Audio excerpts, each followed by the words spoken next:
Shalom Bapak Ibu Saudara, dalam nama Yesus menjua-juah kekelangani Tuhan dalam rangka mendukung Pilkada Karo November mendatang. Gereja GBKP hadir untuk menyatakan kasih-Nya. Untuk itu dalam beberapa minggu ini kita akan boleh mendengarkan visi misi daripada calon Bupati Karo dan calon Wakil Bupati Karo. Pada malam hari ini kita akan bertemu nanti dengan pasangan calon pertama. Untuk itu Bapak Ibu Saudara, sebelum kita memulai podcast kita, mari kita akan mendengarkan firman Tuhan. Mari kita bersatu di dalam doa. Kita berdoa. Terpuji Kam Tuhan, Bapa pemilik kehidupan kami, Bapa yang sungguh-sungguh mengasihi kami. Terima kasih buat kasih Tuhan, berkat Tuhan yang melimpah dalam hidup kami. Pada malam hari ini kami mau mengadakan podcast GBKP dalam rangka mendukung Pilkada Karo tahun 2024. Sebelum kami memulai podcast pada malam hari ini, kami mau mendengarkan firman Tuhan yang menjadi landasan kami, pedoman kami, selaku kami warga GBKP, jemaat GBKP khususnya, masyarakat pada umumnya, dan juga calon pemimpin di Tanah Karo. Untuk itu Tuhan pakai hamba Tuhan boleh menyampaikan firman karena kami siap mendengarkannya. Di dalam nama Yesus kami berdoa dan bersyukur kepada Tuhan. Amin. Nats Alkitab yang boleh menjadi perenungan kita, kami ambil dari kitab Yeremia 29 ayat yang ke-7, demikian firman Tuhan.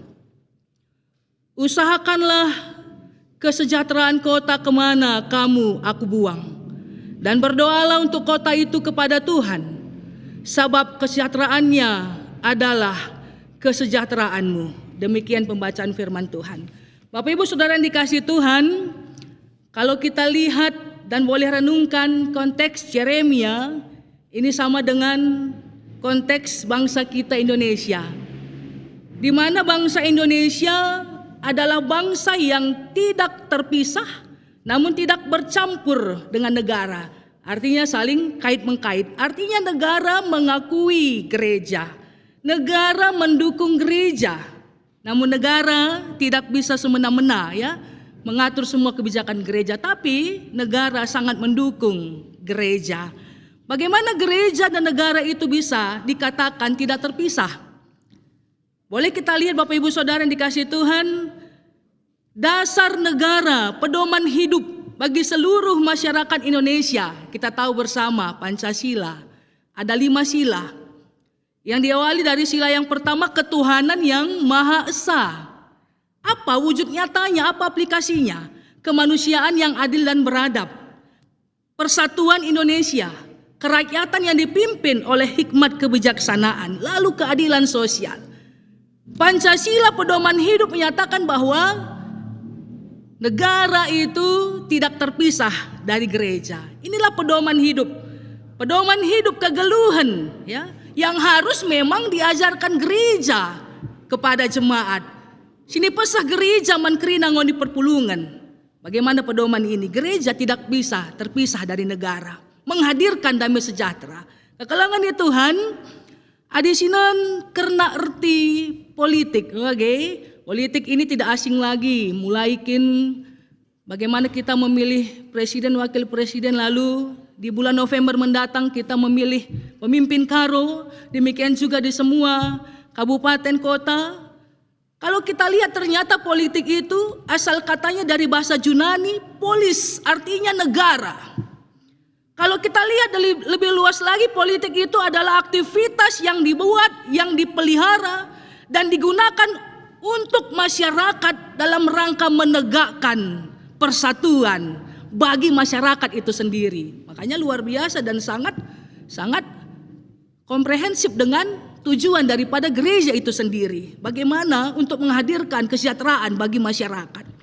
Bapak Ibu Saudara, kekelangani Tuhan, kalau kita baca firman Tuhan di Filipi 3 ayat 20 juga berkata, karena kewarganegaraan kita adalah di sorga. Luar biasa. Harusnya bagaimana kita selaku warga Indonesia dan selaku warga negara sorga, kita menghadirkan sorga tupung kitang geluh idoni. Itu yang harus kita lakukan. Jadi pasu-pasu, jadi berkat, pembawa damai, pembawa berita si meriah. Ini sebenarnya tugas kita selaku kita adalah warga kerajaan surga dan juga warga negara Indonesia. Kekalangan di Tuhan, ena masih pesah Nabi Jeremia man bangsa Israel, tupung bangsa Israel itaban i pembuangan Babel. Ya, Nabi Jeremia sampaikan apa tugas orang percaya selaku warga sorgawi kalak sitek.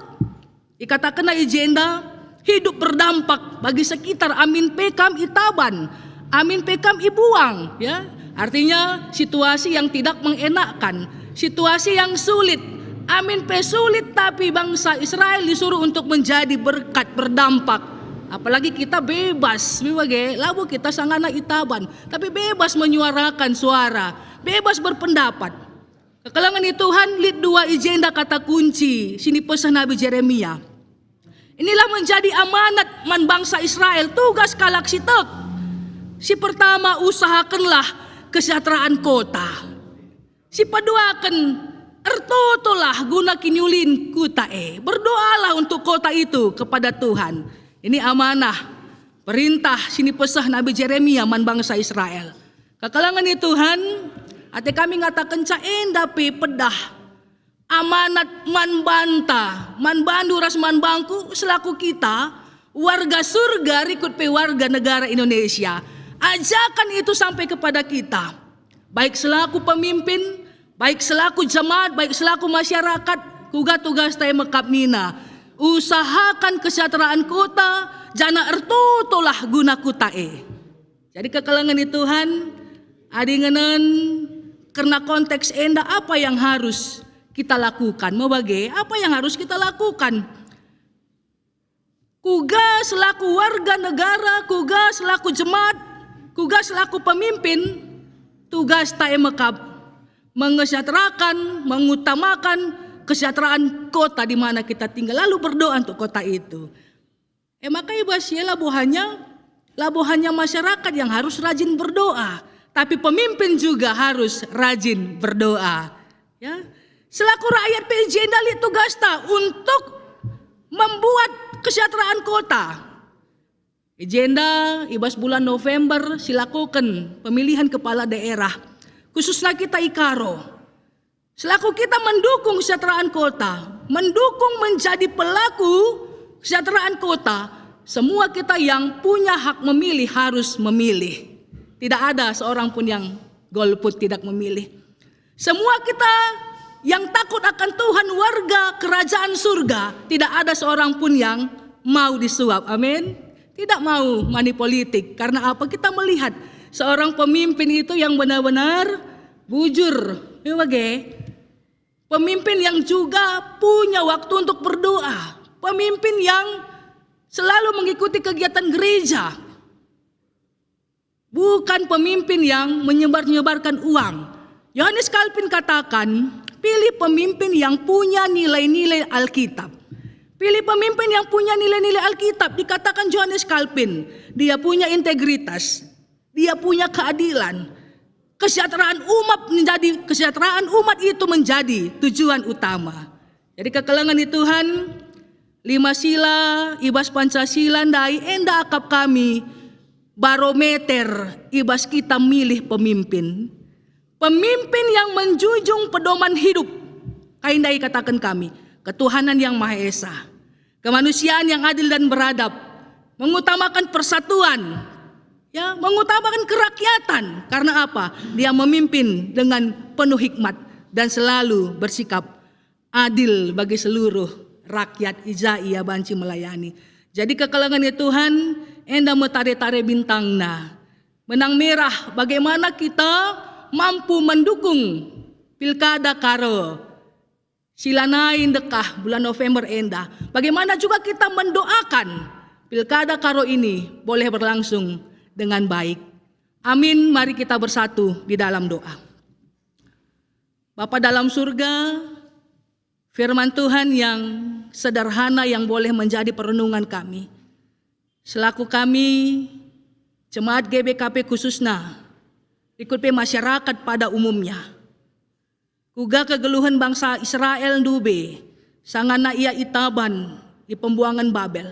Nabi Yeremia mereka pedah, segelah bangsa tetap mengutamakan kesejahteraan kota ijapa pe ia ringan, rikut pe mendoakan kuta Kami pe Tuhan selaku warga negara Indonesia, khususnya pe selaku masyarakat tengah-tengah, Karo Enda, kami punya tugas yang sama Tuhan. Ibas kami mendukung pilkada serentak, ibas November Enda, khususnya di tengah-tengah kota kami, tanah Karo Enda. Lagi kami kerina pe, punya tujuan si Bali. Lako bancin datkan pemimpin si biarman Tuhan. Pemimpin si mengutamakan kepentingan rakyat. Pemimpin si tuhu-tuhu bujur, berintegritas. Pemimpin si banci mabai kami Bapa. Tuhu-tuhu mereken jana matah potensi tanah Karo Enda laku banci jadi berkat mankalak sedeban. Bujur Tuhan ibas yekrina, bujur Tuhan ibas katandu si banci dengkahkan kami. Enda mau pemindon kami ibas gelar Yesus Kristus serah kami, ngatakan bujur ku kam. Amin.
Majua-jua, Krina si menyaksikan podcast GBKP malam hari ini. Kami tim politik peran gereja dalam politik di GBKP hari ini melakukan sebuah program yaitu podcast bagi para calon bupati atau paslon. Dan hari ini kita akan bersama dengan paslon nomor 1, Bapak Abednego Panca Putra Tarigan dan Bapak Edi Suranta Bukit. Bapak Ibu saudara-saudara yang kami kasihi, perlu kami sampaikan bahwa program ini dilakukan adalah sebuah cara bagi gereja untuk menghantar masyarakat boleh mengenal baik profil dan rencana-rencana yang akan dilakukan oleh para paslon bupati yang akan berkontestasi di Tanah Karo secara khusus. Untuk tidak membuang waktu banyak, saat ini kami panggilkan Bapak Abednego Panca Putra Tarigan dan Bapak Edi Suranta Bukit untuk bergabung bersama dengan kita. Mari Bapak, dan juga bersama dengan kita kami akan ditemani juga oleh salah satu tim politik yang juga adalah moderamen GBKP, Ibu Pendeta Jenny Eliani Kliat. Silakan Ibu.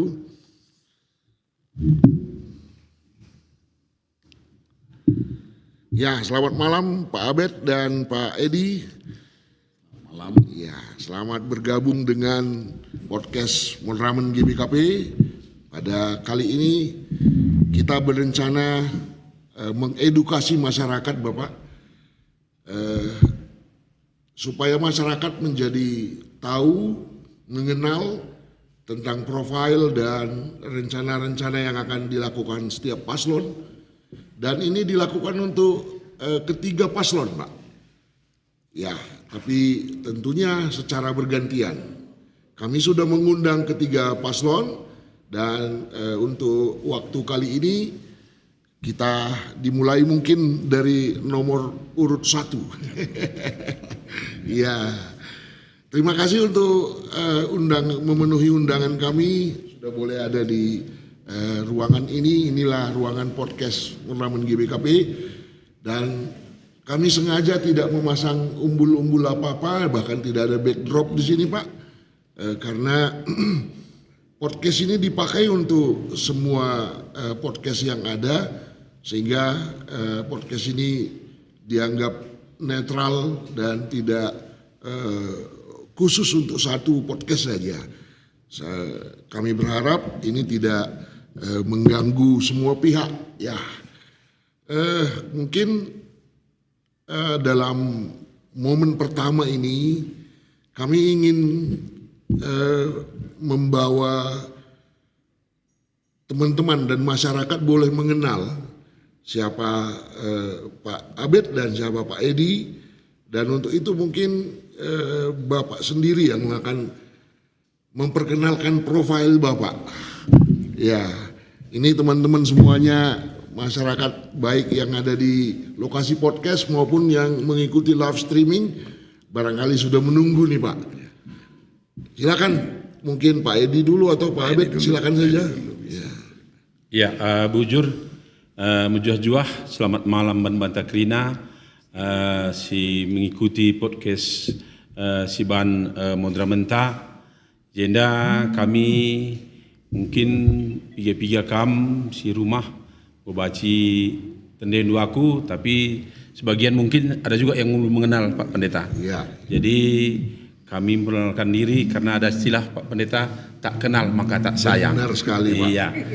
Jadi gelarku Pertua Edi Suranta Bukit, Kubrei Tarigan, Selemenda aku melayani Ibas Dunggun Polonia, BGP Ibas Pelayanan sebagai Ketua Umum BPP Mamre Pusat, Pendeta. Iya. Jadi pelayanan kami ngurus 5 tahun sebagai pertua. Jadi ibas pelayanan idah kami kadang-kadang kita berbuat itu bukan untuk mendapatkan imbalan gitu, Pendeta. Jadi kami enda mengikuti pilkada. Jadi apa yang diterapkan dalam pelayanan ini selama ini kami akan menerapkan dalam pemerintahan. Jadi bukan kita ya sebenarnya demi untung bagi pendeta. Ya, tapi kita melayani. Jadi ya kami lebih perkenalan pertama. Jadi bas pagi ya arah Toton Takrina, BGP dukungan Takrina. Hari pagi kami terpilih bas pelayanan kami sebagai wakil bupati. Kai siterapkan kami selama bas pelayanan itu akan kami ikuti bas sebagai wakil bupati. Si perkenalan bas kebinari, bujur. Mungkin untuk tahap awal itu sudah cukup dulu. Mungkin kita bergerak ke Pak Abed. Iya. Silakan Pak Abed. Iya, baik. Terima kasih Pendeta, dan terima kasih untuk podcast Mondramen GBKP. Dan sebagai perkenalan, mungkin sudah mulai banyak yang mengenal tanpa ingin merasa terkenal karena sudah mungkin banyak pertemuan-pertemuan, spanduk-spanduk di mana Abed Nego Tarigan bebereginting begitu. Dan di dalam pengalaman selama ini memang bekerja dimulai sebagai aktivis di lembaga swadaya masyarakat dan memang terlibat banyak di dalam pelayanan-pelayanan, tapi tidak dalam organisasi keagamaan, tapi cukup panjang mulai tahun 2000 setidaknya itu banyak bekerja membantu masyarakat, khususnya petani, masyarakat adat, dan mereka-mereka yang dimarginalkan, dan terutama berkaitan dengan persoalan-persoalan pengelolaan sumber daya alam dan persoalan lingkungan hidup. Jadi baru sekitar tahun 2016 awal, setelah selesai menjadi Direktur Nasional Walhi, itu ditelepon oleh Istana untuk diminta bergabung menjadi tenaga ahli utama di kantor staf presiden pada waktu itu. Dan di periode kedua Pak Jokowi itu diminta naik lagi pangkatnya sedikit gitu, menjadi deputi kepala staf kepresidenan. Jadi hampir bisa dibilang semuanya memang pengalamannya banyak di sektor publik kalau bahasanya begitu. Jadi memang berkaitan dengan persoalan-persoalan di masyarakat. Walaupun di sektor privat, di sektor swasta, saya sebelum mencalonkan ini komisaris di BUMN, mungkin lebih dikenal dengan Telkom Property, nama PT-nya Geraha Sarana Duta, GSD, tapi karena sesuai peraturan perundang-undangan, calon kepala daerah harus mengundurkan diri jadi komisaris BUMN, jadi sejak September ya, tanggal 23, saya sudah mengajukan pengunduran diri dan itu secara otomatis diterima oleh komisaris utama, begitu. Oke, ya terima kasih Pak Abed dan Pak Edi sudah memperkenalkan diri secara sederhana. Tapi sebelum kita maju dulu Pak, saya secara pribadi nih agak sedikit tertarik nih dengan perkenalan Bapak nih. Pertama dengan Pak Edi dulu deh. Iya. Ceritanya Pak Edi datang dari pelayanan, berlatar belakang pelayanan, dan ingin membangun Karo juga dengan ini dalam motif melakukan apa yang dipanggil oleh Tuhan sebagai pelayan. Boleh nggak Pak Edi cerita bagaimana itu bisa muncul dalam pribadi Pak Edi? Mungkin latar belakang Pak Edi, juga motif-motif yang mendorong Pak Edi yang kemudian mau mengabdi. Ya ini sudah pakai kata abdi jar Pak. Silakan Pak Edi. Ya, sebagai seorang pelayan di gereja, saya tertua udah 15 tahun Pak Pendeta. Begitu juga di BPP Mamre, ini prodi kedua. Yang prodi pertama dulu saya sebagai bendahara umum, dan prodi yang kedua ini saya sebagai ketua umum di Mamre GBKP. Jadi karena kita sering berdiskusi gitu Pak Pendeta, saya lihat penyakit masyarakat ini sangat mengganggu dalam pelayanan Pak. Jadi saya sebagai seorang pelayan tertarik ikut bagaimana kira-kira, karena istilahnya ada ora elabora Pak kan, berdoa saja kita tanpa melakukan juga kan mustahil. Iya. Jadi saya lihat mulai buka usaha dulu Pak ya. Saya sebenarnya bisa dibilang yang ada sama, memang sekarang pun belum ada apa-apanya Pak gitu. Tapi yang ada sama saya selama ini itu saya lihat semua karena berkat Tuhan Pak. Amin. Iya, karena adi gegeh tanggung jawab Bapak Pendeta. Kami labo mungkin bagi. Jadi makanan kami, keguluhan kami, ya, dan juga masyarakat Tanah Korenda, adibaci kami ikut melayani. Ya, karena selama ini kita sering berdiskusi, karena kami di Modramun kadang-kadang sejuak sama kamu berdiskusi, inilah penyakit begini. Tadi kami ada membuat aksi, kami buat gitu kan. Jadi besok terbuka lagi. Jadi kami situ kadang menjadi prihatin gitu. Sebab dia kami tadi di Medan Pendeta, tapi sini kan famili kita, keluarga kita kan masih banyak kan. Jadi kita hidup ini bukan harus memikirkan diri sendiri, tapi kita juga harus seperti konsep saya bilang pertama tadi kan melayani. Jadi ya jumpa dengan Pak Abed, ya kami ini memang berbeda Pak. Iya, saya dalam pelayanan kalau birokrat saya yakin Bapak ini udah pasti, ya ini bukan promo Pak. Daripada 3 paslon ini yakin Pak Abed nomor 1-nya. Iya. Jadi ya tentu saya kan harus saling melengkapi Pak. Di dalam birokrat saya mungkin ya birokrasi gitu saya agak lemah tapi unggul. Jadi kita lihat seperti perbedaan itu membuat indah. Bagi bahasa Karo Nina, bagi bentuk pelangi. Iya, karena kalau satu warna itu jelek, dia justru berwarna-warna itu membuat indah dia. Nah, jadi kami dalam pilkada ini, saya yakin, saya percaya kalau Tuhan berkehendak, ya seperti apa yang jalan di dalam kehidupan saya yakin Tuhan akan memberi kesempatan bagi kami supaya bisa bersama-sama dengan Pak Abednego untuk membangun Tanah Karo Simalem ini untuk lebih baik. Karena di mana-mana kami lihat, ya sebagai seorang pelayan pergi ke kampung ini, pergi ke kampung sana, ya baik, ya jalan-jalan Pak berlobang-lobang semua. Ya saya kemarin pergi ke Lobuluh itu, ke Lobuluh. Saya bilang sama orang Lobuluh, 40 tahun lalu saya datang kemari, saya bilang gitu Pak. Karena dulu kan dari Lobuluh itu kan nonton film katanya kalau ketiga kerenda kan jalan itu. Dulu paling berbatu-batu aja. Kalau sekarang berlobang-lobang malah parah, 40 tahun itu makin parah. Jadi ya kalau ya istilah selama ini kami buat ailah perjuk tak kudas.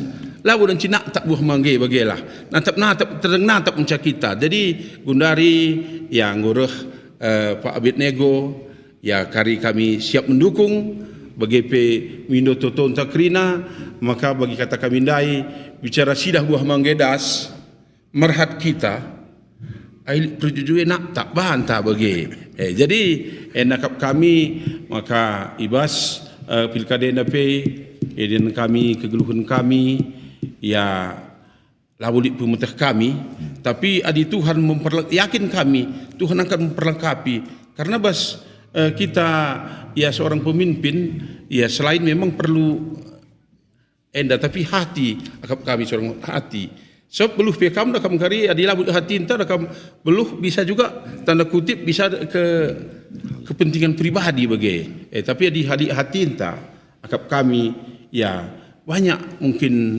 teman-teman di Jakarta sana di mana orang-orang Karo banyak yang pintar-pintar akan ngasih masukan bagi kita. Kita mau mendengar, mau melakukan. Saya rasa kuncinya itu Pak Pendeta. Sidik lebih seminari. Baik, bujur melala Pak Edi. Ya, sungguh mulia Pak ya. Motifnya datang dari sebuah keprihatinan tentang kondisi Karo dan ingin meleburkan diri, gitu ya. Saya pakai begitu, memberi diri untuk membangun itu bersama-sama dengan Pak Abed dan bersama dengan ini menarik nih, ada keyakinan bahwa saat melakukan yang baik pasti banyak orang yang akan mendukung. Ini luar biasa keyakinan. Oke, terima kasih. Mungkin sedikit dengan Pak Abed. Kami ini di bidang diakonia Pak Abed ya. Jadi kami sangat akrab dengan Walhi. Jadi dalam beberapa advokasi yang kita lakukan kepada memperjuangkan hak-hak masyarakat, kami banyak bekerja sama dengan Walhi yang mewakili lingkungan. Kalau kami sendiri di Yayasan Ate Keleng ini kan pemberdayaan masyarakatnya Pak. Tapi kolaborasi dengan itu luar biasa. Yang saya mau angkat berlatar belakang Walhi, apa ada hubungannya dengan dorongan untuk membangun Karo nih Pak? Jadi kalau dilihat ini Pendeta, background saya itu di sekolah bisnis untuk S1 saya accounting and finance begitu ya. Jadi saya bukan tidak menguasai ilmunya, tapi saya pernah coba bekerja, itu hati saya nggak di situ. Oh iya.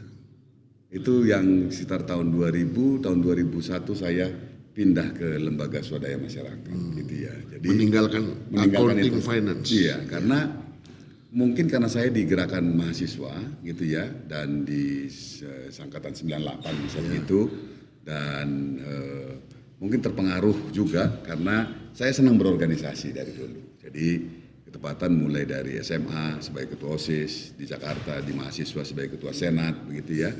Terus kemudian juga banyak berinteraksi dengan masyarakat kita. Jadi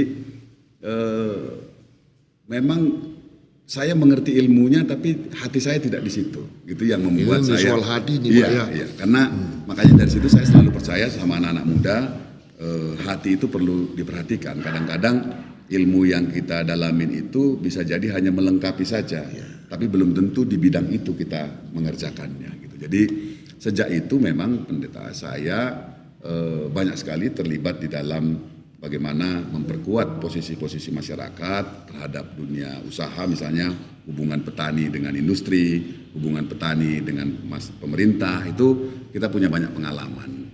Misalnya banyak orang mungkin nggak tahu, saya ini sudah mendirikan Serikat Petani Kelapa Sawit yang sekarang mereka sudah mandiri, sudah go internasional, mereka sudah bahkan sertifikasi internasional untuk produk mereka dan lain sebagainya. Tapi itu muncul dari keprihatinan sebenarnya, bahwa saya itu memang mungkin agak naif ya, ketika kalau orang bilang saya nggak akan selalu melihat itu apakah itu benar salah. Saya itu kadang pada posisi melihat siapa yang lemah. Itu agak mungkin kadang-kadang bias saya di dalam konteks itu. Sehingga di dalam hal ini saya memang melihat bahwa ini bekerja di sektor publik, di sektor pelayanan masyarakat ini merupakan satu hal yang penting. Makanya ketika orang tanya, kamu dulu dari LSM, kritik pemerintah, terus sekarang malah kamu yang di pemerintah, ini kayak gimana gitu ya. Nah saya ngelihatnya itu ya pemerintah dan di gereja atau di LSM atau di yayasan itu adalah sektor publik sebenarnya gitu loh. Nah ini sehingga buat saya itu nggak ada pertentangan. Jadi kalau pendeta tanya tadi ada nggak dorongan untuk itu, karena buat saya bupati itu juga adalah jabatan publik yang akan menyelesaikan persoalan-persoalan publik, persoalan-persoalan masyarakat. Jadi saya selalu melihat itu ada benang merahnya. Tadi seperti abang kami Bang Edi dari pelayanan gereja masuk ke dalam politik dan nanti mudah-mudahan kalau Tuhan memberkati begitu kita dipercaya menjadi bupati dan wakil bupati, itu sebenarnya di ruang sektor publik. Jadi cara public sector gitu. Jadi cara pandangnya kita dan yang kita lihat itu begitu, pendeta. Baik, terima kasih Pak. Ini saya pikir sudah mengantar. Tapi mungkin pendeta Jenny ada yang mau, silakan. Saya tertarik dengan cerita Bapak berdua. Ya. Tentang bagaimana pelayanan. Saya sebagai ketua bidang koinonia, khususnya kan saya baca-baca profil Bapak, Pak Abed, tentang bagaimana di keluarga, bagaimana ditinggal Bapak mulai dari kecil, dan juga Pak Edi juga ya, bagaimana tentang keluarga gitu ya.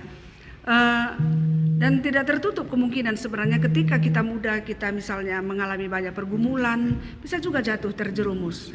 Tapi yang saya baca dari profilnya, sepertinya masalah itu menjadi peluang untuk memajukan hidup dan diri sampai sekarang. Kira-kira apa yang ada di dalam hati atau motif apa yang memotivasi sehingga dalam kelemahan keluarga atau dalam kita katakanlah kesederhanaan hidup itu bisa maju.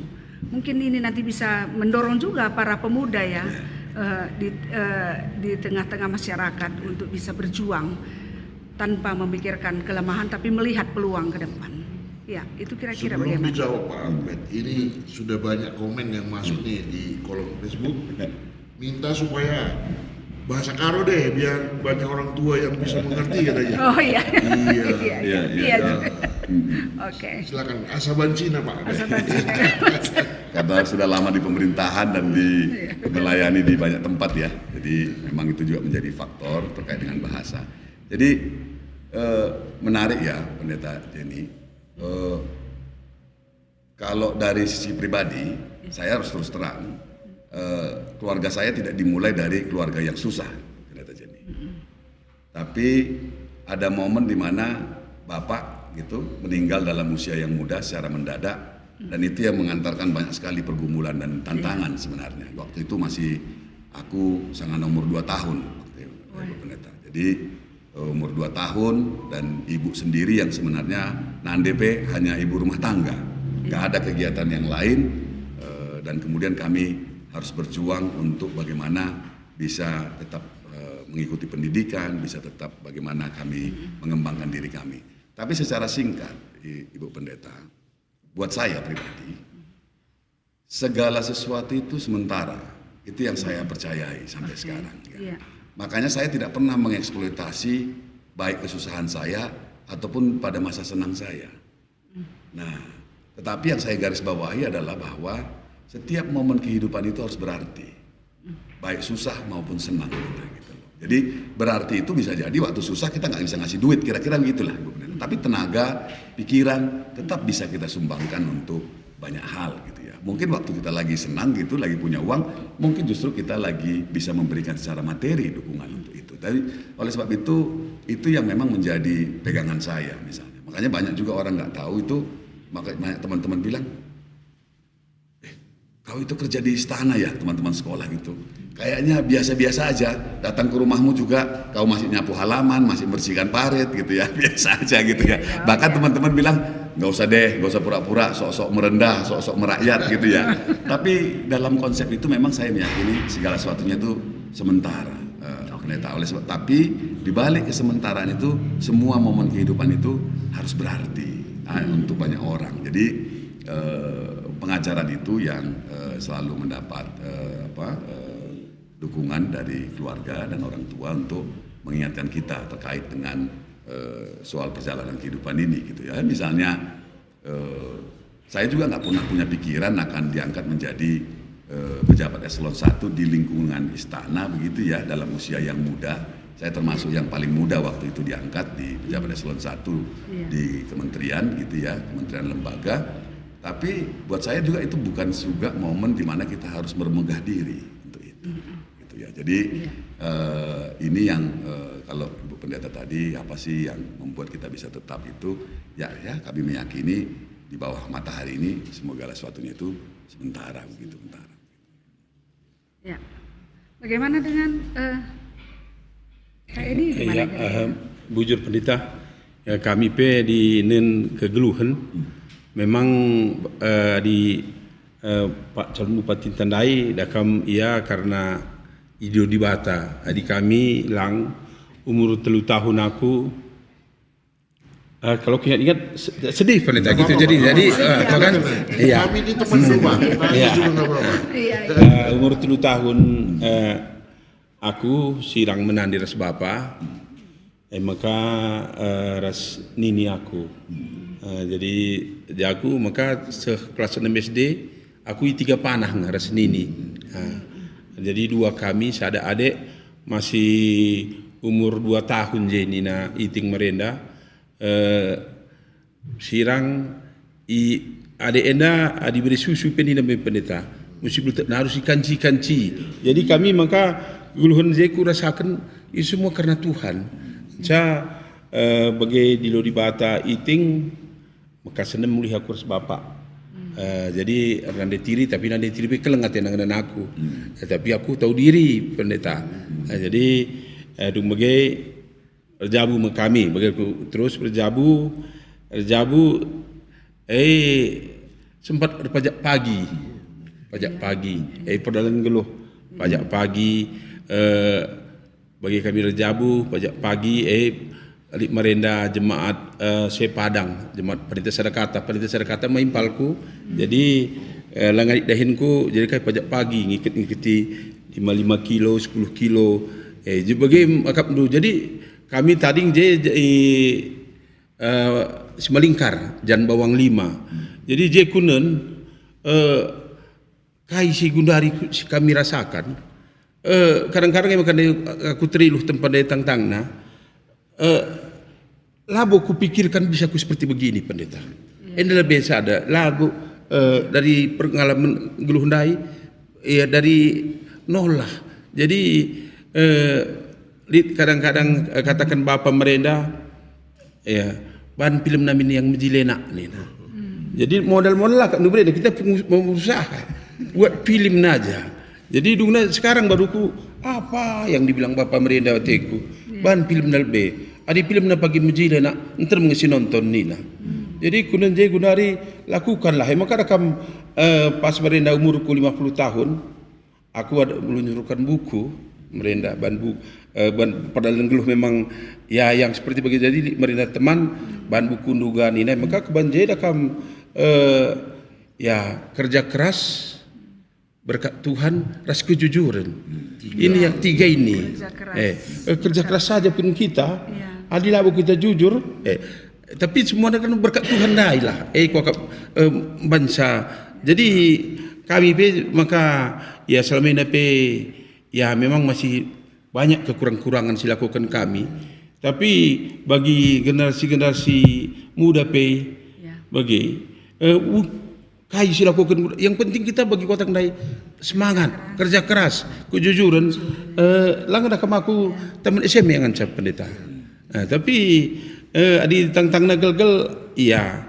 Adi kunin teman-temanku dah agak minder. Tapi gundari ya aci katakan ya gejapkan bagi kata pandai dakam. Yang penting kita serah mandi bata. Jadi bagi kami bas ya nonton dengan bagi Nora PJ yang bagah dakam. Yang penting kita saling melengkapi bas keluarga lebih. Sebab dengan adanya bagi ya rumah tangga ini rasa dari kita usur, yakin kita Tuhan akan berkati. Bagi bebas pelayanan gereja ya kita jangan nggak bisa menyombongkan diri, tapi karena silit bas kita maka bagian kundai git kami silit buat bagian gesop gejap kami silit bas kami jangan bukalah hati kami nginca ya dibaci ya rasa askri na bagi jadi maka dan kami bagi ya adi terjun ke politik bagenda uangnya jadi sebenarnya tentu teman-teman bebas mamre ya rasakan ada kita di dalam baru bisa kita berbuat pendeta. Sampai labu kita bahas, labu dan kita reban. Tapi bukan berarti kita sewenang-wenang ya. Bagi kata kami tang-tang dai, lalik berjodoh labu dan cina tak. Jadi adi pagi terpilih ya tentu itulah yang kita terapkan dalam hidup kita. Harus kita tetap kerja keras ya jujur ulah mengharapkan ya imbalan kalah sebab di narap imbalan kita ni kudu bas contohnya bukan dah kam bas pelayanan kita dah kam bas pelayanan dah kam meling latih keri ni na mungkin benar meling latih keri jadi endah kami banci diterapkan kerjasama mindoto tondu krina kami ya kami endah dah kam terjangkau surah-surah tapi yakin kati dibata kali ngaturkan cakrina. Amin. Ya, semoga lah ya berambara krina anak si muda si megi enda ternyata ada. Susah tidak selamanya susah. Senang juga tidak selamanya senang. Berarti ada memang variasi kehidupan. Saya jangan adi si gabung kendas kain nandai pertuan tabukit. Ternyata harus ada kerja keras, kejujuran dan di atas semuanya itu adalah berkat Tuhan. Ya. Baik, jadi saya pikir di awal kita sudah mengenal profil dan latar belakang hidup kedua calon ini sudah menolong teman-teman masyarakat untuk boleh mengenal sehingga tidak akan terjadi istilah milih kucing dalam karung lagi. Ini sudah menolong satu sisi, tapi tentu tidak cukup dengan mengenal orangnya. Kita sebagai gereja juga berkewajiban memfasilitasi masyarakat untuk boleh mengenal kalau nanti calon paslon nomor 1 ini terpilih, kira-kira rencana apa yang mau dia lakukan. Mungkin ini saatnya termen yang kedua ini yang kita akan bicarakan. Pak Abed dan Pak Edi di luar sana sudah sering terdengar istilah 189 Pak. Gitu ya. Mungkin ini saatnya Bapak memberi penjelasan kepada masyarakat apa sih maksudnya 189, jangan-jangan diambil kode alam juga nanti. Ini harus diperjelas Pak Abed. Silakan Pak. Iya, jadi ini memang diskusinya lumayan panjang terkait dengan merumuskan ini karena kita itu di dalam berpikir pada waktu mulai membicarakan ini tidak hanya bicara tentang keinginan dan harapan kita, tetapi juga harus benar-benar bisa menangkap apa yang sebenarnya diharapkan dan aspirasi masyarakat. Ini satu proses yang timbal balik, bukan karena kita, mohon maaf, mungkin secara pendidikan atau mungkin dari secara wawasan atau cara hal yang lain, kita seolah-olah paling tahu apa yang menjadi kebutuhan masyarakat untuk itu. Ini ada pergumulan itu waktu itu. Nah, kita memang memilih satu visi, 8 misi, 9 program prioritas. Oh itulah 189. Iya, 89. Jadi satu visi, 8 misi dan 9 program prioritas. Jadi itu 189 ini. Kita visinya juga kita buat sederhana saja, maju, sejahtera dan berkelanjutan. Maju ini memang satu keadaan di mana kami melihat Karo itu dalam situasi stagnasi. Gitu. Bahkan ada beberapa pandangan yang mengatakan mundur, gitu ya, dibanding sebelum-sebelumnya. Ini satu pandangan yang menurut kami itu layak untuk kami perhatikan, begitu ya. Dan kemudian juga bagaimana tadi cerita Bang Edi juga, ya jalannya itu kayaknya perjalanannya masih mirip-mirip sama belasan atau puluhan tahun yang lalu di beberapa tempat. Oleh sebab itu cara berpikir maju ke sana itu memang menjadi sesuatu yang sangat penting, begitu ya, baik dari sisi sumber daya manusianya, infrastruktur, mungkin juga dan juga sektor ekonomi, begitu ya, dan pemerintahannya. Nah, kata sejahtera ini memang kami menggunakan untuk mengganti kata keadilan di dalam hal ini, gitu ya. Karena bisa jadi kita maju, tetapi di dalam kemajuan itu ada banyak ketimpangan. Ini sebenarnya istilah dalam banyak orang sekarang bilang, yang kaya tambah kaya, yang miskin tambah miskin. Miskin itu belum tentu secara uang, tetapi juga bisa jadi mereka kesulitan untuk mendapatkan akses, misalnya layanan kesehatan. Bisa jadi yang di kota tambah mudah, makin banyak puskesmas, makin banyak rumah sakit swasta, RSUD juga di kota, tapi bagaimana dengan di tempat-tempat lain? Nah, disinilah kata sejahtera itu kami dorong menjadi merepresentasikan keadilan di dalamnya.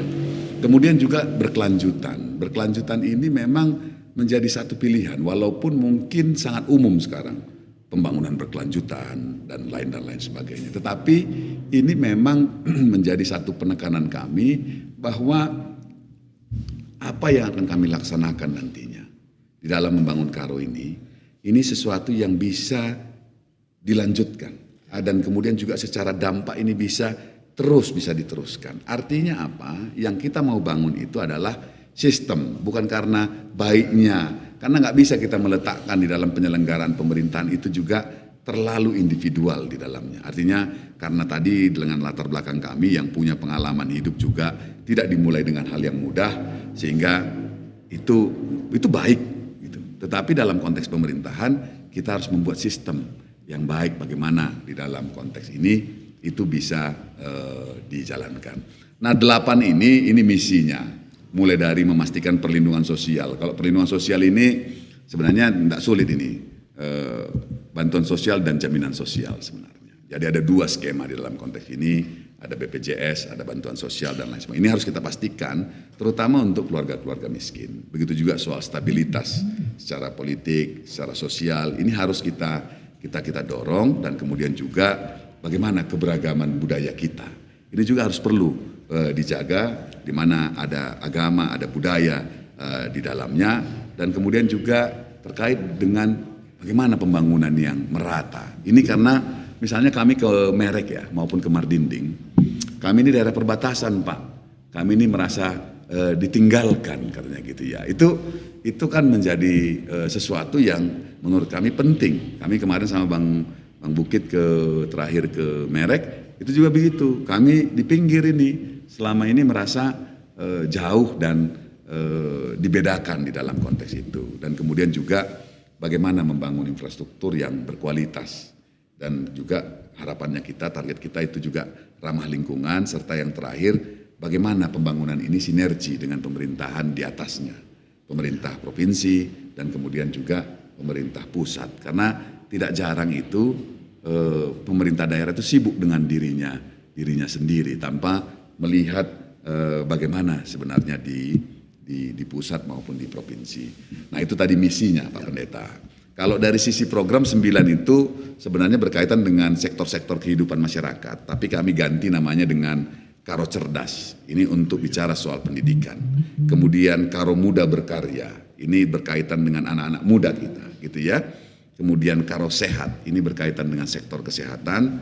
Kemudian Karo Melindungi, ini berkaitan dengan bagaimana perlindungan sosial itu bisa diberikan. Misalnya untuk keluarga miskin, untuk lansia, untuk anak-anak petani miskin. Ini menjadi sesuatu yang kami lihat. Dan yang berikutnya itu ada Karo berbudaya dan beragama. Kemudian Karo sukses, ini untuk sektor pertanian dan perekonomian kita. Dan kemudian juga Karo mempesona, ini untuk sektor pariwisata kita. Dan yang terakhir Karo tangguh, karena daerah kita ini juga daerah bencana. Dan kemudian juga kita punya masalah tata ruang, ya kita lihat banjir bandang, dan kita lihat bagaimana semrautnya kota Brastagi, dan kemudian kota Kabanjahe. Itu tangguh dalam arti itu bagaimana kita akan membereskan terkait di dalam masalah pengelolaan sumber daya alam dan tata ruang kita. Begitu juga terkait dengan infrastruktur kita. Gitu Pendeta. Baik. Ya ini menarik nih Pak, 189 lumayan sudah dijelaskan dan melalui sebuah analisa yang kuat ini sepertinya Pak ya tentang apa dan bagaimana Karo sehingga mungkin dengan melibatkan banyak pihak untuk mendapatkan informasi ini lalu diolah menjadi sebuah program 189 gitu ya Pak ya. Selain ini adakah yang ingin Bapak sampaikan sebelum kita akan memperdalamnya Pak? Iya, jadi memang kita di dalam menyusun ini sudah berhitung dalam arti dari sisi kebijakan memungkinkan tidak. Kadang-kadang kan mohon maaf ini kita ini membuat program tapi sebenarnya itu di luar kewenangan kita misalnya. Kedua, belum tentu ada payung hukumnya untuk itu. Ketiga, ini juga berkaitan dengan peluang kita untuk mendapatkan anggaran ataupun ketersediaan anggaran. Ini memang kita hitung betul. Dan yang terakhir yang paling penting, program itu keberpihakannya kemana? Itu yang kadang kita suka lupa ya gitu ya. Kalau buat kami, memang keberpihakan utama itu tentu target kami adalah semua masyarakat Karo. Tetapi kami memang lumayan cukup besar porsinya untuk yang menengah ke bawah. Pendeta. Karena ini tanpa ingin berlebihan, saya selalu sampaikan sama Abang, Bang, kenapa di ayat Alkitab itu pemerintahan itu adalah wakil Tuhan di bumi? Itu ketika kita bicara tentang keadilan sebenarnya. Ketika pemerintah dan negara itu menjadi instrumen untuk semaksimal mungkin, walaupun belum tentu terpenuhi nanti, tapi kita ada niat, ada upaya semaksimal mungkin bagaimana menciptakan kesetaraan itu hadir di dalamnya. Nah kami memang menitik beratkan, aku bilang sama Abang, Bang ini kita harus porsinya cukup besar untuk bagaimana yang menengah ke bawah ini bisa kita angkat di dalamnya. Jadi pertimbangannya itu Pendeta di dalam konteks ini Pendeta. Baik, ya kita sudah mendengar teman-teman dan Rina kita masyarakat Karo sih mengikuti Enda. Betapa LAS 189 ini rupanya sebuah program yang dianalisa kuat dan dianggap bisa menjawab apa yang menjadi permasalahan di Karo, bahkan menghantar Karo menjadi maju, sejahtera atau berkeadilan dan berkelanjutan. Nah, mungkin kesempatan Gendua Ari membantah untuk memperdalam 189 ini. Mungkin sebelum Kak Jenny, saya ingin tanya-tanya nih Bang Abed dan Pak Edi soal visi misi ini. Dalam pandangan saya berbicara tentang visi misi ini sebenarnya mimpi ya. Mimpi. Saya melihat ini sungguh mulia dan memang inilah yang harus dikejar oleh setiap pemimpin dimanapun termasuk juga di Karo. Bahwa kita tidak akan puas dengan apa yang ada hari ini, apalagi kalau dalam situasi kemunduran, apalagi soal keadilannya Bang ya. Ini saya kaitkan dengan apa yang tadi Bapak Abed sebutkan tentang apa itu ya prioritas. Nah, saya berpikir keras tentang ini di Karo nih Bang. Kira-kira saya sih membayangkannya setiap elemen baik yudikatif, eksekutif, mereka harus selalu menyeleksi hati. Karena saya pendeta, saya pakai bahasa itu ya Pak. Menyeleksi hati setiap keputusan yang akan dibuat, setiap kebijakan yang akan diambil, kan wajib kita sendiri bertanya nih, yang ini siapa yang dimenangkan nih? Kalau aku buat perda ini yang dimenangkan siapa? Kalau justru aku tidak membuatnya, ini yang dimenangkan siapa? Kira-kira ini selalu harusnya menjadi sebuah alat kontrol hati untuk setiap pemimpin. Nah ini sejauh mana ini kemudian pasangan ini melihat itu sebagai sebuah prioritas, dikaitkan dengan situasi yang karo. Kalau mau jujur situasi ini nggak adil deh Bang, hampir di semua pihak tidak adil. Saya kalau berbicara tentang ini barangkali karena saya di bidang diakonia, saya sangat merasakan itu betapa teman-teman disabilitas misalnya. 2013 sebagai direktur Alpha Omega saya pernah membuat pendataan di mana ada 2.972 orang. Entah kalau sekarang sudah diverifikasi ulang ya Pak. Di saat itu berarti 1% dari masyarakat Karo itu ada disabilitas loh. Tapi di semua sektor mereka itu sepertinya kurang dianggap, gitu ya. Karena aksesibilitasnya nggak diperhatikan, misalnya nggak merata pembangunan kepada mereka, lalu juga kesempatan kerja bagi mereka, kesempatan sekolah. Nah ini saya satu kasus saja Pak. Tapi bagaimana Anda membayangkan Anda akan melakukan berkeadilan ini kepada kaum lemah? Tadi saya garis bawahi kaum lemah yang menengah ke bawah Bapak maksudkan tadi. Ya mungkin teman-teman juga menunggu pertanyaan ini dijawab Pak. Bagaimana yang akan dilakukan? Silakan Bapak. Abang? Ya, kami soal bagaimana berkeadilan, tentu adinan kami bas kegeluhan budayaan terlebih. Ya. Adinai kami lid pada budaya aron dengan bagi, lid tukar gegeh bagi. Ya.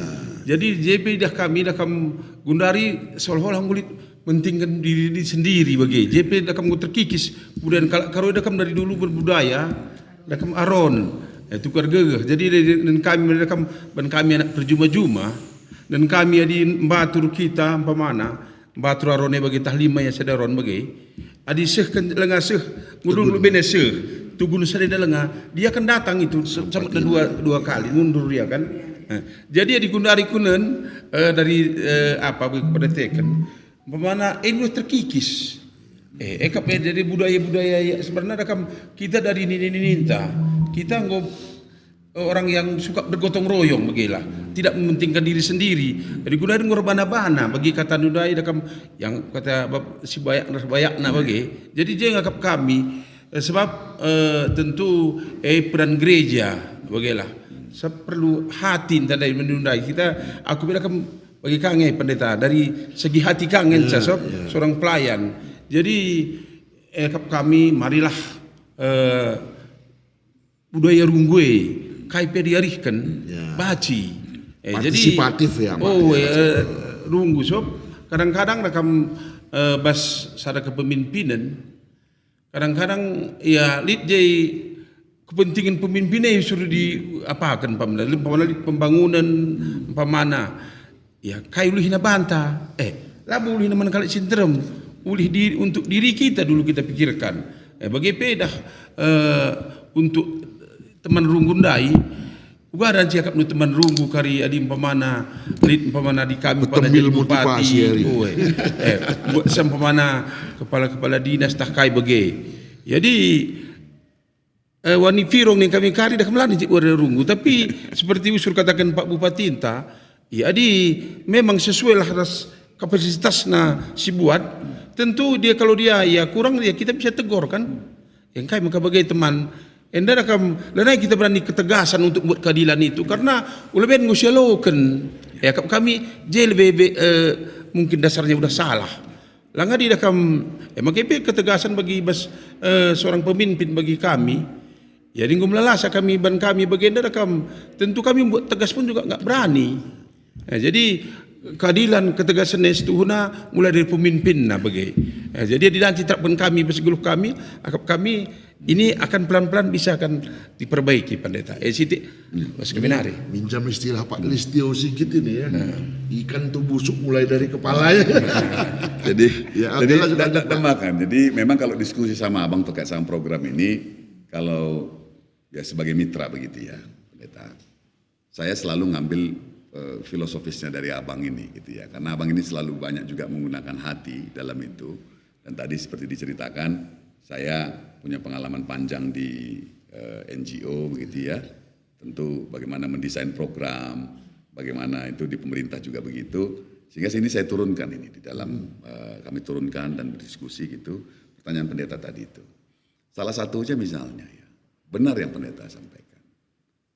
Kegagalan pertama pemerintah itu dimulai ketika dia tidak bisa menentukan skala prioritas. Karena ketika semua prioritas maka tidak ada yang prioritas sebenarnya. Itu prinsipnya. Gitu ya. Ketika tidak ada prioritas. Ketika semua prioritas. Ketika semua diprioritaskan. Itu tidak ada prioritas. Benar-benar. Jadi di dalam konteks ini memang kami melihat dalam 5 tahun pembangunan ini nanti akan dilaksanakan gitu. Pintu pertama memang kami akan memperkuat dulu bagaimana reformasi birokrasi yang ada di formasi. Karena saya harus terbuka juga menyampaikan bahwa kalau kami terpilih nanti di 27 November yang ditetapkan di Desember misalnya, tanpa ada persoalan-persoalan lain, kemudian juga di 2025 tentu kami akan memerintah, maka anggaran yang kami gunakan itu masih yang diketuk palu oleh pemerintahan hari ini. Iya. Nah, ya, artinya kami juga masih membutuhkan waktu untuk meninjau kembali prioritas-prioritas itu tadi. Tetapi di dalam konteks mendorong reformasi birokrasi tidak perlu harus menunggu berubah anggaran. Karena bagaimana membangun ASN-ASN yang profesional, yang punya motivasi kuat, punya orientasi melayani, punya karir planning yang jelas, itu kan tidak harus menunggu berubah anggaran. Karena relatif sebenarnya bisa dikatakan ASN-ASN itu di bawah kendali kami. Itu kan gaji mereka sudah ada, jabatan mereka sudah ada. Ini kan tinggal bagaimana mengarahkan, mendorong, menggerakkan supaya berubah dari situasi yang kami lihat hari ini gitu loh. Nah itu satu. Kemudian yang kedua pendeta, kita memang kalau melihat secara umum anggaran, itu bantuan-bantuan sosial dan untuk dukungan-dukungan kegiatan tadi yang kelompok rentan dan miskin, kalau dalam istilah pemerintah begitu ya, Ya, benar. itu sangat kecil Bu Pendeta, sangat kecil. Sangat kecil. Mau nggak mau itu memang kami harus bongkar itu. Mau kami harus bongkar itu anggaran itu. Gitu loh. Karena sangat kecil. Gitu ya. Apalagi ditambah hampir, kalau saya tidak salah 77% itu sudah operasional dan rutin. Benar sekali. Nah saya masih lihat-lihat lagi nih. Apakah ini masih mungkin nanti dikencangkan ikat pinggang? Kalau mungkin dikencangkan ikat pinggang maka akan bisa kita memperbesar program kita untuk program pembangunan. Termasuk tadi yang pendeta sampaikan terkait dengan kelompok-kelompok rentan tadi. Ini pendeta masih bilang disabilitas. Kami sama abang ke Kandibata ditanya sama lansia, apa program kami untuk lansia gitu ya? Karena memang ini kalau dalam teori kemiskinan pendeta, ini lansia itu bisa menciptakan beban tambahan kepada keluarga kalau dia tidak ada desain program. Yang contoh misalnya, ketika ada lansia di dalam rumah kita dan sering sakit-sakitan, itu pasti membebani anak-anak. Di mana anak-anak kita itu juga masih harus menanggung anaknya. Nah ini pertanyaannya di situ. Makanya kita di dalam program kita misalnya bagaimana ada bantuan sosial, bagaimana BPJS harus dipastikan, bagaimana juga dukungan untuk akses pendidikan yang merata, begitu ya pendeta. Memang kami secara terbuka menyampaikan pendeta. Kata disabilitas memang tidak eksplisit di dalam program kami. Ya. Tetapi sebagai sebuah ini dalam podcast ini sebagai sebuah masukan tentu akan menjadi pikiran karena apapun visi misi kami ini tentu masih akan ada proses pergumulan di dalam berdiskusi yang nanti kami juga akan itu dinamikanya akan kami lihat karena kan ini kata disabilitas tadi itu memang tidak terlalu eksplisit di dalam program ini. Ya, baik. Mungkin kakak ada yang melanjutkan? Iya, saya dari aspek pemudanya memang saya melihat beberapa tahun lalu ya, saya mendengar melihat begitu banyak orang Karo ini sukses. Ya. Dalam arti misalnya mau kuliah misalnya, dari Tanah Karo banyak dapat di universitas negeri di seluruh Indonesia. Jadi luar biasa. Jadi kalau diperhadapkan kondisi yang dulu dengan adanya sekarang penyakit-penyakit sosial yang terjadi di tengah-tengah orang muda, sementara Indonesia sudah mencanangkan tahun 2045 Indonesia emas dalam rangka 100 tahun Indonesia merdeka. Jadi kira-kira apa yang akan Pak Tarigan, Pak Bukit ingin kalau nanti jadi pemimpin daerah ini, apa program yang mau dilakukan untuk mempersiapkan orang-orang muda? Bahkan mungkin saya pikir orang muda itu bukan hanya pemuda tapi juga anak. Apa kira-kira program yang nanti dibuat untuk mereka ini, baik anak supaya sehat ya, termasuk sehat kehidupannya, mentalnya dan sebagainya, sehingga memang dia nanti bisa menjadi pelaku-pelaku di tahun 2045. Ya. Iya. Terkait dengan ini, Pendeta, kami itu membagi dalam 4 sektor area perubahan yang kami buat. Satu di sektor yang namanya itu reformasi birokrasi tadi. Kemudian yang kedua di sektor pembangunan sumber daya manusia. Iya. Kemudian yang ketiga sektor ekonomi terutama pariwisata dan pertanian dan pariwisata, mohon maaf. Dan yang keempat infrastruktur. Itu 4 area yang memang menjadi wilayah intervensi kami di dalam hal ini. Nah, apa yang tadi pendeta tanyakan itu tentang soal manusianya, tentu ini di sektor pembangunan manusianya. Nah, di dalam konteks itu sebenarnya ini agak lintas sektor. Kalau pertanyaannya tadi itu tidak hanya sektor kesehatannya, apa yang kami sebut dengan Karo Sehat, tapi juga harus ada masuk dalam namanya itu dari sisi pendidikannya yang namanya Karo Cerdas. Dan yang ketiga itu dari sisi kepemudaan, Karo Muda Berkarya, dan yang terakhir itu yang kelima yaitu Karo Berbudaya dan Beragama. Ini jadi secara fisik itu kita dari sektor kesehatan tadi, dari sisi pengetahuan dari pendidikan, dari sisi karakter itu budaya dan agama tadi itu yang memang menjadi desainnya kami di dalam hal ini. Nah, kalau bentuk-bentuk konkretnya sebenarnya nggak terlalu sulit. Kalau bisa dibilang itu ya. Tadi itu misalnya begini. Ketika kita mengantarkan keadaan di mana anak-anak kita itu punya akses yang sama terhadap pendidikan, mau dia di Mardinding, mau dia di Merek, mau dia di Tiga Binanga, bahwa fasilitas pendidikannya itu pada posisi yang setara, infrastruktur, fasilitas, sarana prasarana, jumlah guru. Ini ternyata masih isu di Karo ini jumlah guru, ketersediaan guru. Masih ada kita temukan yang sekolah-sekolah itu kurang gurunya untuk itu. Jadi ini kan menjadi satu hal yang penting bagi kami untuk mendorong itu. Kemudian juga bagaimana terkait dengan di bidang kesehatannya. Sama, kami misalnya menemukan banyak keluhan, misalnya ternyata masih ada puskesmas yang masih membutuhkan tambahan tenaga kesehatannya supaya pelayanannya lebih baik begitu ya. Terus kemudian yang mungkin orang banyak nggak perhatikan, seperti di dalam pernyataan kami di dalam sebelumnya di momen yang lain, misalnya air bersih, orang dan sanitasi, stunting itu kalau kita bisa bereskan air bersih dan sanitasi, 40% masalah stunting itu tertanggulangi. Oh, iya. Nah, itu udah jelas itu, udah penelitiannya sudah mengatakan itu. Nah, hal-hal seperti ini memang menjadi sesuatu yang perlu kita pikirkan. Nah, termasuk tadi yang anak-anak muda ya, Pendeta. Saya dan Bang Bukit sepakat bahwa anak-anak ini masuk ke dalam yang kita sebut problem-problem dan penyakit-penyakit sosial tadi itu karena apa? Energinya yang besar itu tidak ada salurannya ke arah yang positif. Ya, energinya yang besar itu tidak ada salurannya. Oleh sebab itu memang kita punya ambisi, sebut gitu ambisi. Karena saya sebut ambisi karena sampai sekarang Karo nggak punya gedung olahraga. Gitu ya. Malah di BKP yang bersebut itu. Ya, udah mulai ini nanti. Olahraga. Sayang sekali sebenarnya momen PON kemarin tuh harusnya bisa digunakan untuk ya narik-narik lah sedikit bagaimana program pusat untuk kita bisa dapat fasilitas olahraga begitu. Sekaligus juga bagaimana merevitalisasi aset-aset kita yang bisa mendukung ke kegiatan-kegiatan seni, budaya dan olahraga.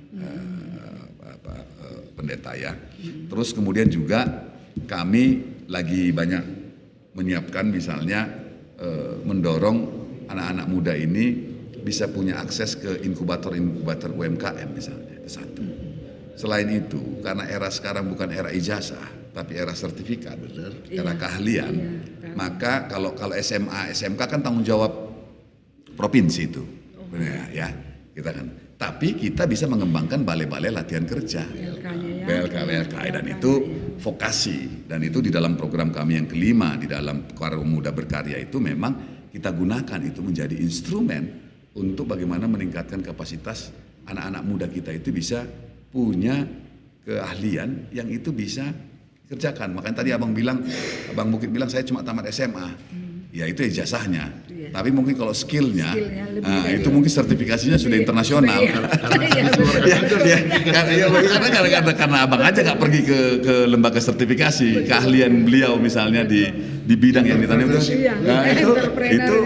itu sulit itu Ibu Pendeta, karena memang eranya seperti itu. Makanya tadi pertanyaannya Ibu Pendeta misalnya soal-soal tadi misalnya kami juga punya program beasiswa untuk anak-anak Karo untuk mempersiapkan diri masuk sekolah kedinasan. Oh iya. Ini ceritanya menarik ini. Iya. Jadi kami melihat ada 12 sekolah kedinasan yang dimana anak-anak tamat SMA, SMK sederajat itu bisa mengikuti sekolah kedinasan itu. Tapi sering sekali mereka tidak punya kesiapan untuk bagaimana menghadapi sekolah kedinasan. Tentu beda dengan yang sekolah perguruan tinggi negeri lainnya ya, yang kita hanya ikut tes tanpa ada psikotes, tanpa ada tes fisik dan lain sebagainya. Nah, kami menyiapkan beasiswa untuk itu. Di dalam hal ini bagaimana nanti anak-anak Karo itu bisa mendapat fasilitas. Mereka dilatih, dipersiapkan untuk masuk sekolah kedinasan. Mimpi kita nggak usah banyak-banyak. Setiap tahun aja satu dari setiap sekolah kedinasan kita udah punya 12 orang. Iya. Itu udah banyak. Iya, banyak. Kami 5 tahun itu udah 60 orang. 20 tahun lagi ada 60 orang akan jadi pejabat di Itu kan pemerintahan. itu dikali yang 12 tadi. Tadi gitu. Iya. Itu mereka ada di imigrasi, ada di akademi, ada di PDN, ada di Sandi Negara, ada di statistik. Itu menurut kami sesuatu yang menarik dan bisa menjadi pendorong bagi anak-anak kita untuk bisa punya kesempatan yang sama tadi seperti disampaikan oleh Pendeta. Itu artinya bahwa beasiswanya nanti dalam rangka mempersiapkan Siapkan anak-anak. diri. Oke. Yang ada Pak Awet, hari ini informasinya aja nggak sampai ke masyarakat. Masyarakat ya, apa itu sekolah imigrasi, apa itu sekolah lapas. Barangkali. Baik, mungkin karena keterbatasan waktu kita maju berikutnya. Ada satu pertanyaan yang barangkali ini isunya sentral dan lintas sektor Pak. Dan multiplier efeknya itu begitu melekat satu dengan yang lain. Satu sisi semua yang terjadi di Karo ini ada faktor minimnya anggaran. Minimnya anggaran. Lepas soal kenapa, tapi karena minimnya anggaran kita nggak bisa berbuat apa-apa. Itu satu sisi informasinya. Tapi pada sisi yang lain, sumber anggaran pun tidak dipacu juga. Kalau hanya mengharapkan anggaran daerah ya seperti Bapak bilang 77% sudah terserap itu untuk operasional. Apalagi yang lain-lain. Kalau mengandalkan anggaran dari negara ya ini tergantung kepada hikmat. Aku pikir begitu. Hikmatnya seorang pemimpin ini. Nah, jadi ini kalau dia berhikmat ya barangkali dia punya banyak trik untuk tahu bagaimana menarik anggaran dari pusat. Saya tidak berbicara tentang itu nih Pak. Kreativitas mengangkat anggaran ini banyak sekali dipengaruhi oleh peningkatan PAD. Nah, aku mau perhadapkan sebuah kabar yang pernah aku dengar 3 tahun yang lalu saat ada seminar di Jakarta. Saya sebagai orang Karo di seminar itu merasa malu sih Pak.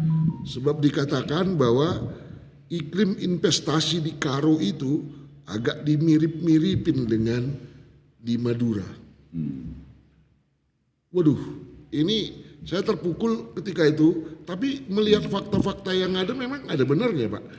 dari sisi infrastruktur, jalan. Bayangin sekarang aja udah diperlebar jalan Medan Kabanjahe masih macet tuh. Misalnya, itu kan menghambat investor untuk mau datang kemari nih.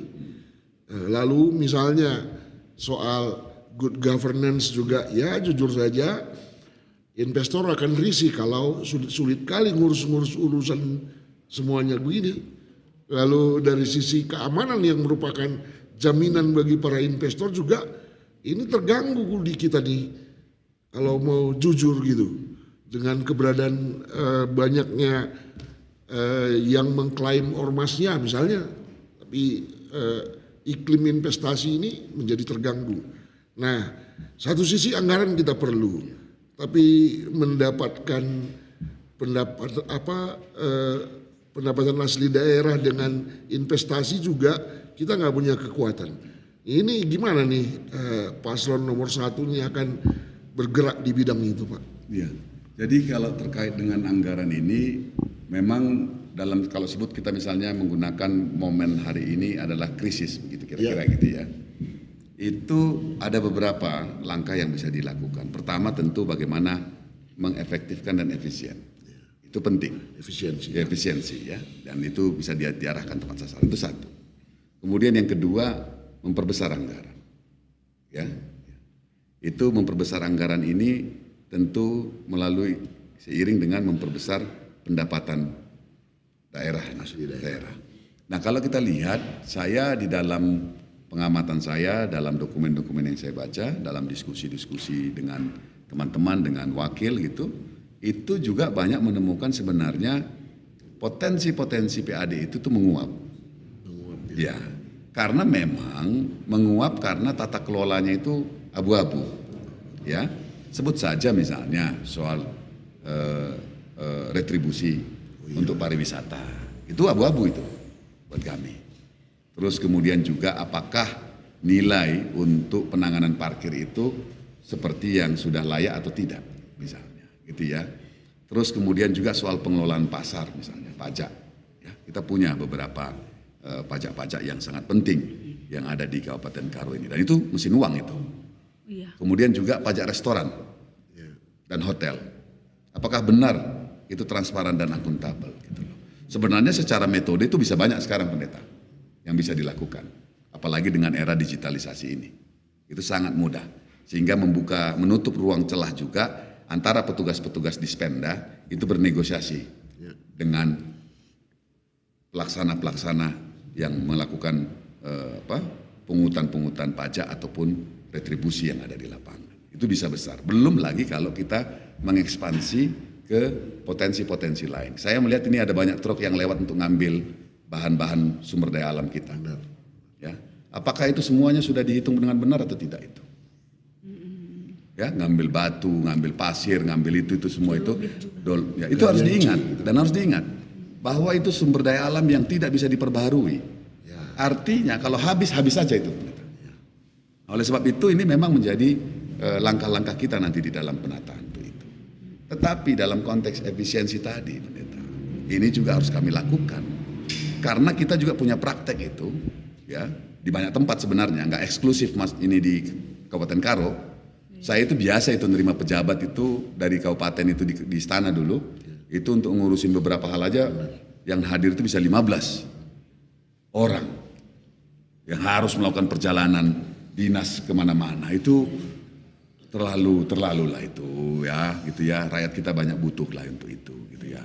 Oleh sebab itu seperti disampaikan tadi oleh wakil Bang Bukit, ini memang nanti harus diisi sama orang-orang yang profesional supaya bisa efisien geraknya, gitu loh ya. Mereka yang memang benar-benar menguasai bidangnya. Nah, terkait dengan mendatangkan investor, saya dan Bang Bukit diskusi bahwa salah satu investor mau datang itu memang benar yang Pendeta sampaikan. Mereka lihat juga apakah kota itu terkelola dengan baik atau tidak. Karena kalau tidak terkelola dengan baik, misalnya kayak kita saja nih, Brastagi Kabanjahe ya, sampah di mana-mana, terus kemudian kemacetan, pasarnya, pajaknya kayak gitu ya. Orang awam yang datang saja, itu bisa hampir menyimpulkan bahwa governance-nya, tata kelolanya, dan government-nya itu nggak efektif. Gitu. bagaimana investor mau negosiasi dengan pemerintahan dan tata kelola yang nggak efektif. Gitu.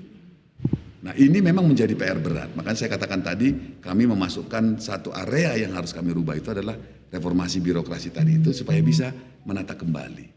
Misalnya pertanyaan kami dan Bang Bukit, kami kemarin kampanye ke pajak di Brastagi, pajak Kaban Jahe, kemudian kalau Tiga Panah lumayan bagus lah, ya kira-kira begitu ya. Kita bingung, ini mesin uang tapi kayak nggak diurus. Ya kan itu mesin uang kita ya. Ya harus mesin uang kita ya harusnya dijaga gitu ya. Ini nggak terjaga dengan baik. Jadi kalau untuk yang pusat, ini saya harus terus terang menyampaikan. Ya. Di pusat sana kalau nggak ngerti kita bagaimana birokrasinya, nggak ngerti kita nomenklaturnya, nggak mau kita mempelajari rencana pembangunan nasional itu apa, rencana kerja pemerintah pusat itu apa, kita nggak akan tahu kita mau ngambil apa. Jadi ini nggak mudah ini. Bagaimana melihat keterhubungan antara agenda daerah dengan memang program nasional tadi itu. Nah ini banyak kalau dalam pandangan saya pribadi, itu banyak sekali Kabupaten Karo melewatkan kesempatan-kesempatan itu. Contoh misalnya ini jadi bahan cerita saya di banyak tempat. 10 tahun pemerintahan Pak Jokowi, salah satu programnya itu revitalisasi 1000 pasar. Ya. Saya punya pengalaman, didatangin Malang, didatangin ini, mereka mengadukan pajak mereka terbakar, pasar mereka terbakar, perlu diperbaiki, perlu dibangun baru, ada yang karena rusak dan lain sebagainya, dan butuh atensi dari pemerintah pusat, ya puji Tuhan mereka dapat lah, kira-kira gitu ya. Lah sampai hari ini saya sampai pensiun, saya belum pernah mendapat ada pembicaraan antara Kabupaten Karo dengan kami misalnya di kantor staf presiden tentang soal revitalisasi pajak ini misalnya. Padahal itu ada peluangnya. Artinya kan itu harus terbuka sebenarnya mata kita melihat peluang-peluang di pusat itu seperti apa. Gitu. Jadi ini yang saya sampaikan tadi, Pendeta, itulah strategi-strategi dan kemudian peluang-peluang yang bisa kita angkat. Misalnya ini saya tambahin sedikit ngambil waktu. Saya beberapa waktu yang lalu saya sudah cerita juga sama Abang. Sekarang itu mesin ditaruh di hotel, ketika orang ngitung itu udah tahu berapa pajak hotelnya itu dan langsung ke Dispenda. Itu ada alatnya. Dan itu tinggal dititip-titip saja itu di semua hotel yang ada di Karo itu. Dan itu membuat tidak ada lagi kesempatan kita untuk bernegosiasi berapa pajak hotel yang sebenarnya harus diterima pemerintah dalam hal ini. Pengalaman yang menunjukkan dengan menggunakan digitalisasi, Banjarmasin itu naik pendapatan dari hotelnya dan restoran 350%. Itu bisa kita kebayang bagaimana peluang itu kalau kita terapkan di Kabupaten Karo nantinya. Dan itu sangat mungkin dilakukan. Jadi berhikmat itu di situ ya Pak ya. Ya. Tahu efisiensi, tahu nilai kebocoran, penggunaan fasilitas yang ada. Oke. Terima kasih untuk penjelasannya tentang ini Pak. Mungkin sebentar lagi kita akan menyelesaikan ini, tapi nanti kami mintakan closing statement dari Bapak berdua. Ya. Tapi sebelumnya izinkan dulu kita menayangkan iklan tentang kedua paslon ini untuk bisa dikenal masyarakat lebih jauh lewat podcast ini.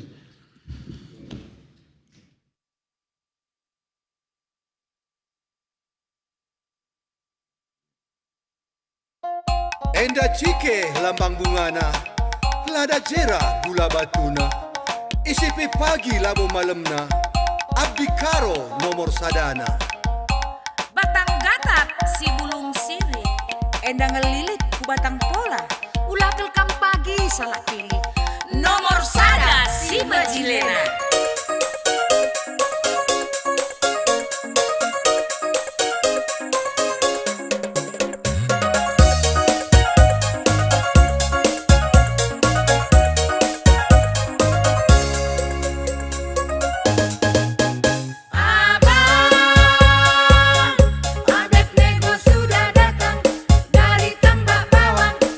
Apa ku bilang abang?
pasti menang. Apa katanya? Nomor 1 ku bilang.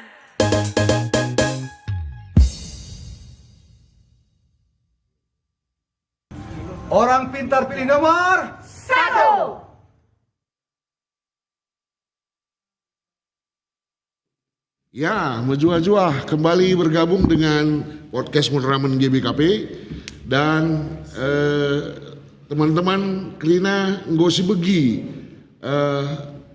uga profil ngosi tandai calon nenda jenari ngosi tahpe rencana-rencana yang ia lakukan.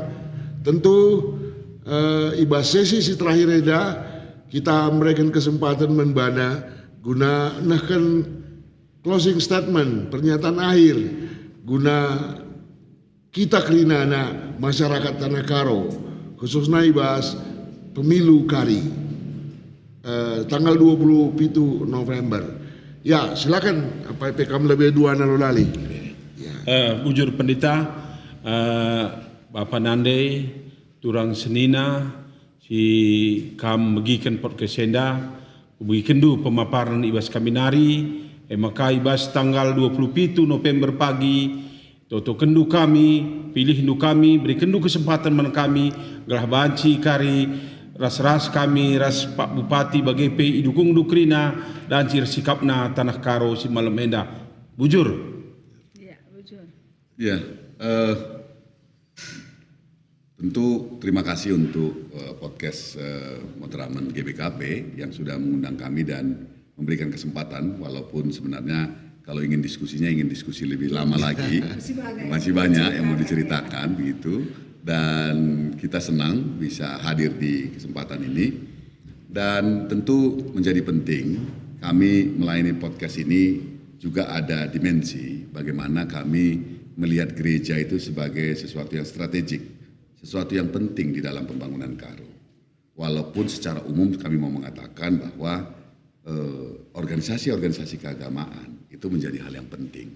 Oleh sebab itu ini memang menjadi satu kesempatan kami untuk membangun hubungan yang baik dan sekaligus juga dari pertanyaan-pertanyaan yang disampaikan kami melihat bagaimana gereja juga ingin mendalami pemikiran-pemikiran dan rencana-rencana kami. Dan tentu kami lagi-lagi menyatakan menjadi hal yang penting nanti ke depannya kemitraan-kemitraan dengan gereja dan juga organisasi keagamaan lain di dalam mendorong perubahan dan pembangunan di Kabupaten Karo.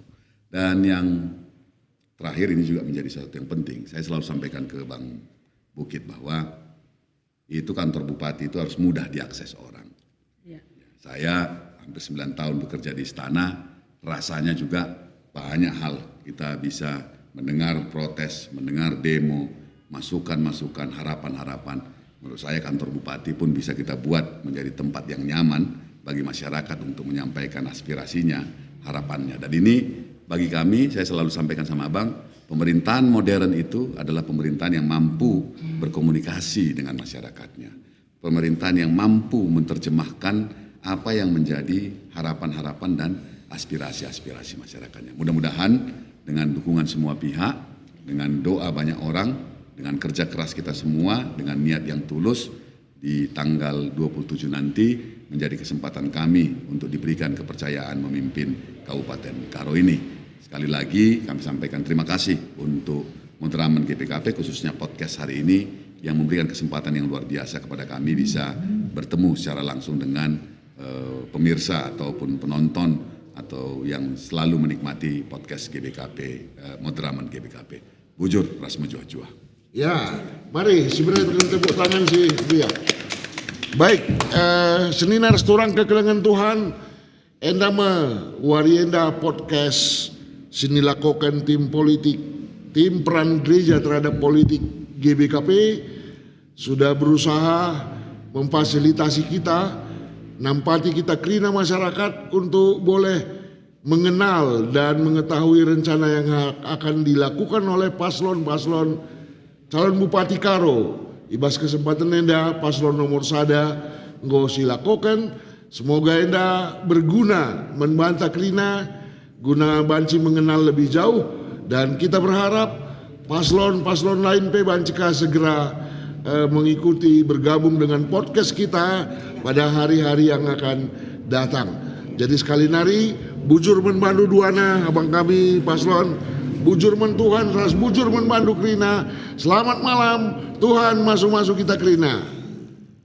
Isipi pagi labo malamna, abdi karo nomor sadana. Batang gatap si bulung sirih, endang ngelilit ku batang pola, ulah kelkam pagi salah pilih. Nomor sada si bajilena.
Karo sudah datang.